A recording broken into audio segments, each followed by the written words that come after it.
Have you ever felt like your life is stuck?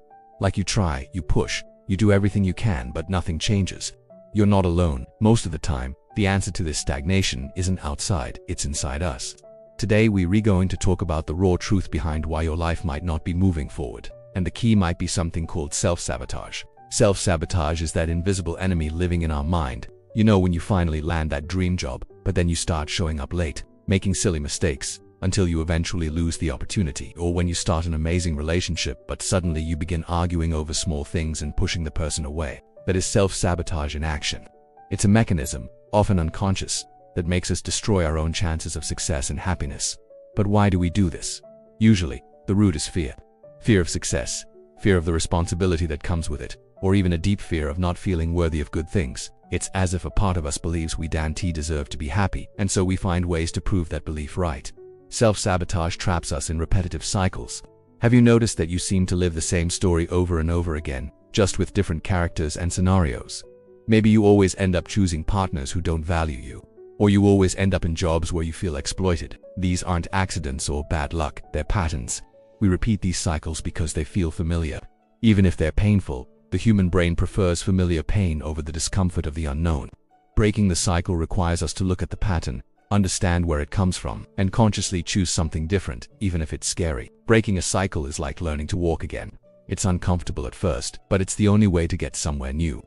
And what feeds these cycles and self-sabotage? Most of the time, it's emotional procrastination. People think procrastination is just laziness, but it's much more complex. Emotional procrastination happens when we avoid a task not because it's hard, but because it makes us feel bad. Maybe you need to have a difficult conversation with someone, but just thinking about it gives you anxiety, so you delay it. Maybe you need to organize your finances, but that triggers shame or fear, so you push it aside. The problem is that by avoiding short-term discomfort, we create much bigger long-term suffering. That tiny problem we avoid today becomes a monster tomorrow. This emotional snowball is what keeps us stuck, feeling like life is passing by while we stay in the same place. So how do we break this pattern and finally move forward? The first step is awareness. Notice that you're sabotaging yourself, that you're repeating a cycle, that you're using procrastination as an escape. Stop blaming yourself and start asking, why am I doing this? What am I afraid of? The second step is action, even small action. Instead of trying to change everything at once, choose one small thing. If you procrastinate exercising, don't promise yourself you'll go to the gym every day. Just put on your workout clothes.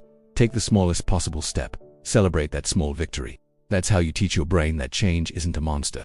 And most importantly, be gentle with yourself during the process. Relapses will happen. What matters is getting back on track. Remember, your life is not destined to stay stuck. You have the power to change direction.